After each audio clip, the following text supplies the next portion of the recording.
देख रहे हैं न्यूज 31 उत्तराखंड। मैं हूं आपके साथ प्रखर। अब वक्त तो चला है बागेश्वर बुलेटिन का, तो आइए रुक कर लेते हैं खबरों का।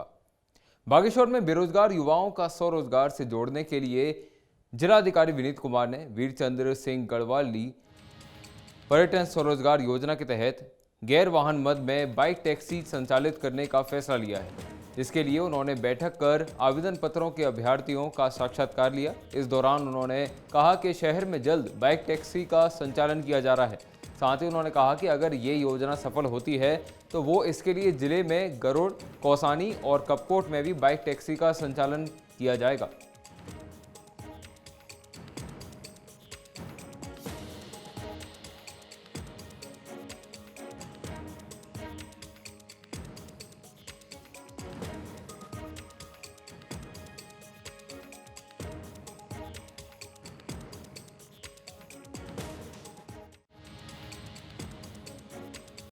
हमने ये निर्णय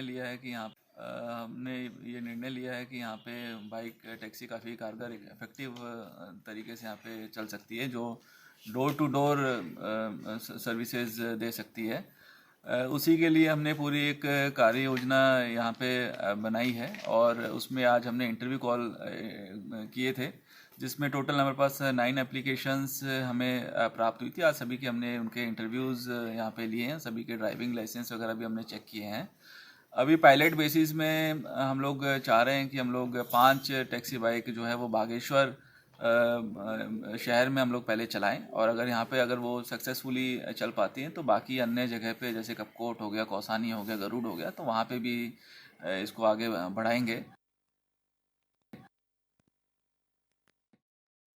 बागेश्वर में राजकीय आदर्श विद्यालय में शिक्षकों की कमी होने से अभिभावकों ने नाराजगी जताई है। इस दौरान नाराज अभिभावकों ने सीईओ का घेराव किया और स्कूल में शिक्षक की नियुक्ति करने की मांग की। साथ ही ऐसा नहीं करने पर आंदोलन करने की चेतावनी दी। बता दें कि स्कूल में हिंदी और अंग्रेजी विषय के शिक्षक की कमी की वजह से ये परिस्थिति बनी हुई है और इसका असर बच्चों की पढ़ाई पर नजर आ रहा है।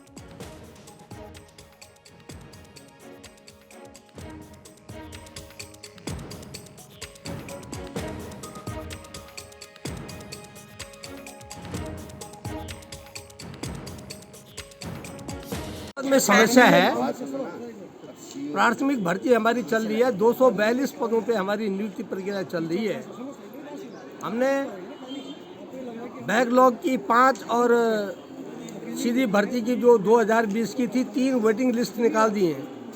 अभी आज हम 50 लोगों की नियुक्ति करने वाले हैं, लेकिन पहले लोग आए नहीं, इस कारण से थोड़ा अध्यापकों की किल्लत थोड़ा लंबे समय तक बनी रही, लेकिन बहुत जल्दी 15 दिन के भीतर ये किल्लत दूर करनी है। अभी क्या मांग कर रहे हैं? अभी टीचरों की मांग कर रहे हैं। हिंदी और इंग्लिश के टीचर नहीं है हमारे पास, 2 टीचरों की मांग कर रहे हैं। कौन सा स्कूल है ये? राजकीय आदर्श प्राथमिक विद्यालय बागेश्वर। बागेश्वर में एनएचएम कर्मचारियों ने 2 सूत्रीय मांग पूरी नहीं होने पर कड़ी आपत्ति जताई है। इस दौरान उन्होंने सरकार की तरफ से कोरोना काल में बेहतर सेवा के लिए मेरिट प्रशस्ति पत्र को भी लौटा दिया। साथ ही उन्होंने चेतावनी दी कि अगर उनकी मांगों को पूरा नहीं किया जाता है तो वो उग्र आंदोलन करने के लिए मजबूर होंगे।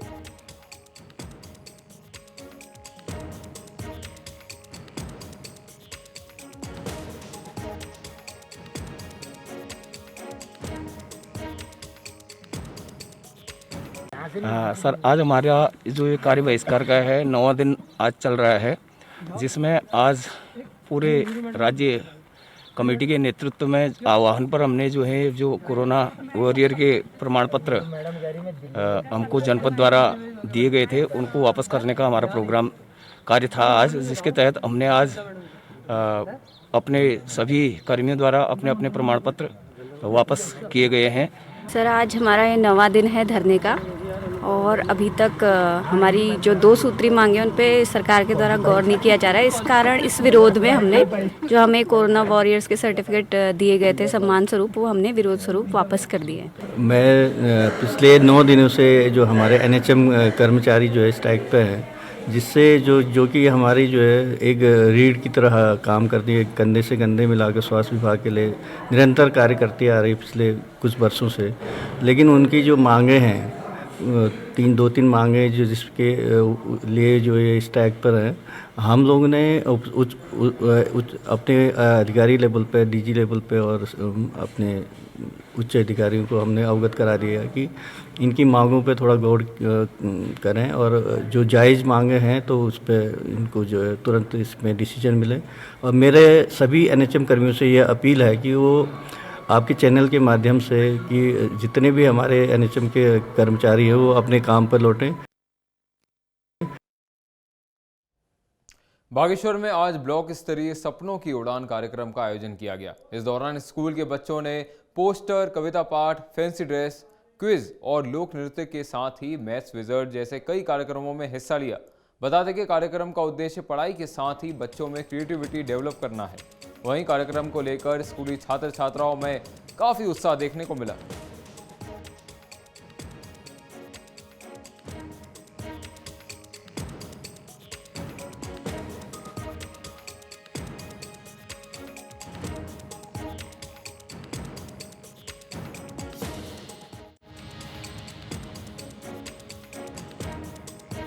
मैं कक्षा 4 में पढ़ता हूँ। मेरे विद्यालय का नाम DPS रवाईखाल है।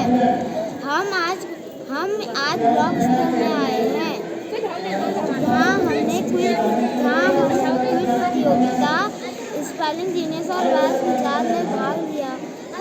मैथ्स विजार्ड लोकगीत में भाग लिया है।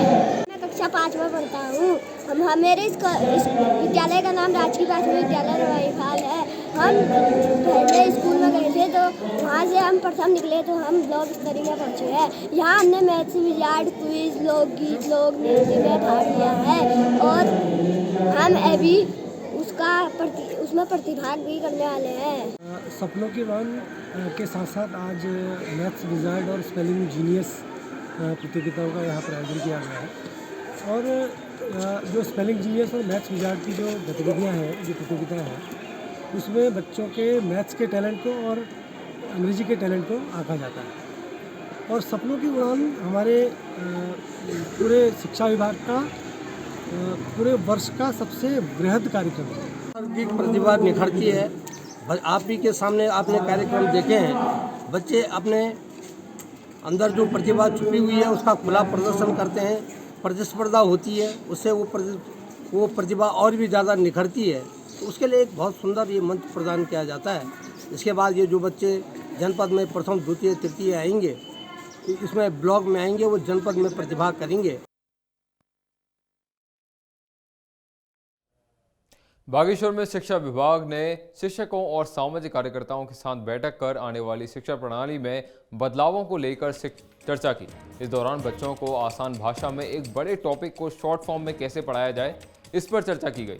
साथ ही ये कहा गया कि राष्ट्रीय शिक्षा नियम 2020 के तहत बनने वाले नए नियमों में सुझावों के मुताबिक नए बिंदुओं का जोड़ा जाना हो सकता है, जिससे आने वाली शिक्षा प्रणाली में बड़ा बदलाव देखने को मिलेगा।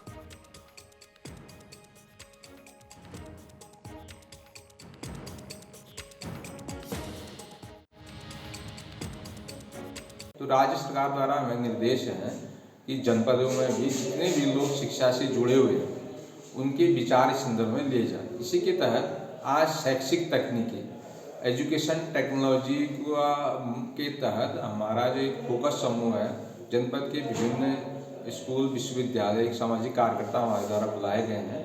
तो हम उनसे ये बात जानना चाह रहे हैं कि राष्ट्रीय शिक्षा नीति के परिप्रेक्ष्य में शैक्षिक तकनीकी में क्या क्या ऐसी चीज़ें होनी चाहिए जिसको राष्ट्रीय शिक्षा नीति का जो आधार पत्र बनेगा उसमें समाहित किया जा सके, जिसमें शिक्षा के क्षेत्र में कार्य करने वाले विभिन्न हितधारक जैसे शिक्षक हैं, समाज सेवी हैं, संस्कृति कर्मी हैं और कृषि क्षेत्र से लोग हैं।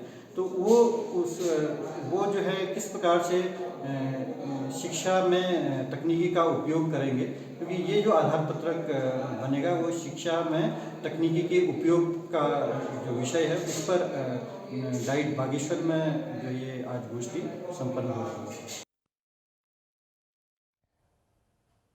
बागेश्वर में पुलिस ने युवाओं में बढ़ते नशे की रोकथाम को लेकर अवैध शराब की तस्करी करने वालों पर अभियान चलाया। इस दौरान पुलिस ने चेकिंग के दौरान कांडा रोड वन विभाग की नर्सरी के पास एक संदिग्ध व्यक्ति के पास से 4.24 ग्राम स्मैक बरामद की।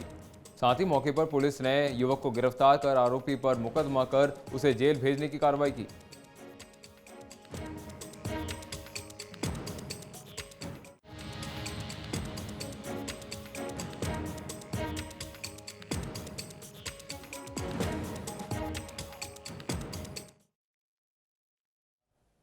बागेश्वर बुलेटिन में अभी इतना ही। बाकी खबरों के लिए देखते रहिए न्यूज़ 31 उत्तराखंड। धन्यवाद।